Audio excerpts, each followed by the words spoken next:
Hello everyone. So today we are going to discuss session number 9, maintain workplace safety. Again a very general session like the previous one, session number 8, which was regarding the internet security, where we had discussed about the password. But yes, that was a very important thing, and this session is also a very important thing that we should remember. These are all the general discussion here. So let's start session 9, maintain workplace safety. What is the meaning of this? Maintain workplace safety का मतलब है कि आप जिस organisation में काम करते हैं वहां पे सेफ्टी रूल्स और प्रोसीजर्स, एक स्टैंडर्ड सेट ऑफ प्रोटोकॉल्स जो सेफ्टी के लिए हैं वो फॉलो होने चाहिए by everyone, by all the employees, whether it is a school, it is a company, it is any small organization or big organization, that doesn't matter. What are those safety rules that we need to follow? Like fire safety, falls and slips, electrical safety, use of first aid. This you should remember because there may be a question that name 2 safety rules or name 3 or name 4 safety rules that may be asked. तो ये आपको पता होना चाहिए, ये आपने learn करना है. Timely repairs should be carried out by the competent person organization to avoid or minimize any hazards.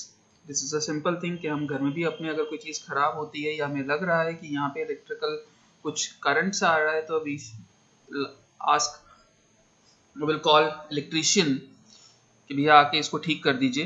तो ये चीज़ें जो हैं ये बहुत ज़रूरी हैं, क्योंकि ये छोटी छोटी चीज़ें जो हम ध्यान रखते हैं ये बड़े इंसिडेंट्स को होने से बचा सकती हैं. So basic fire safety rules in an organization are what? There should be an fire escape plans, conduct regular drills. The fire escape plans you must have seen in organizations, in schools or in hospitals.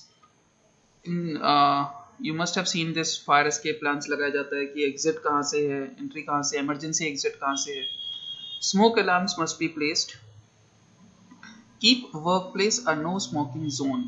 यानी कि जो आपका काम है, यानी कि जो आपका ऑफिस है, जो आपकी ऑर्गेनाइजेशन है, जहाँ पे आप लोग काम करते हैं, वहाँ पे नो स्मोकिंग जोन, बिकॉज वहाँ पे प्रॉब्लम हो सकती है स्मोक करने से.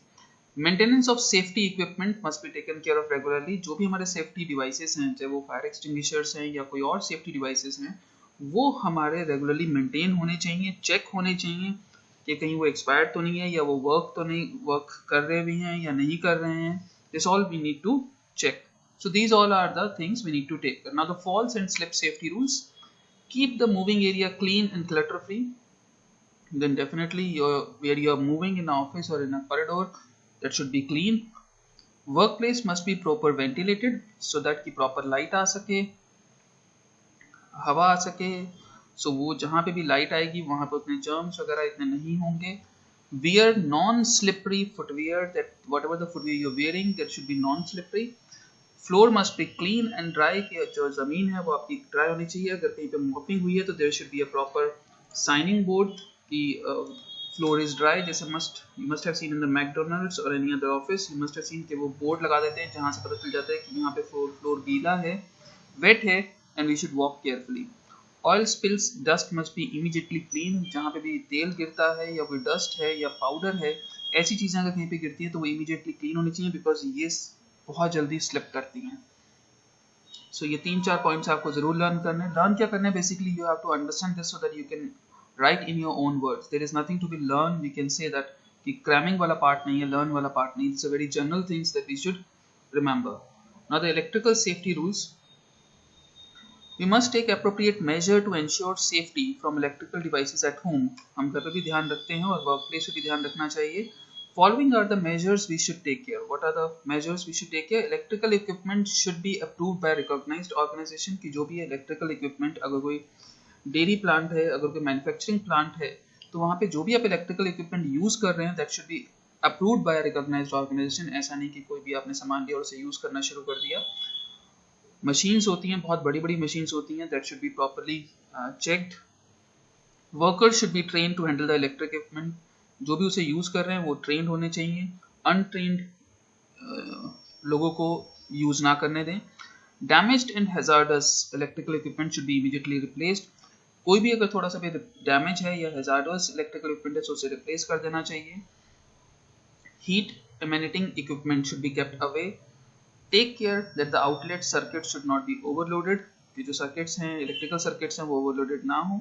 Switch off and unplug the electrical appliances before cleaning. ये तो चीज़ें हमें घर में भी हमारी मदर हमारे फादर कहते हैं कि if you are using a microwave और your washing machine operating any other equipment, you should first, even putting your mobile on charging, तो सबसे पहले उसे स्विच ऑफ करें फिर चार्जिंग पे लगाएं। ये कॉमन इंसिडेंट है जो हम अपने घर में देखते हैं, तो ये चीज़ें याद रहनी चाहिए आपको। Now first aid, what is first aid? Because हमने फर्स्ट एड के बारे में सुना है कि फर्स्ट एड है, फर्स्ट एड है। What is first aid actually? First aid वो चीज़ है जो आपकी लाइफ भी बचा सकती है। Please understand this, the importance of first aid. Learning first aid is a social and civic responsibility of every human being. If provided effectively and on time, they may save life. वो life में just first aid देना किसी भी इंसान को हमारी एक civic responsibility, हमारी अपनी एक जिम्मेदारी है। First aid is the immediate assistant provided to the injured to save life and minimise health loss.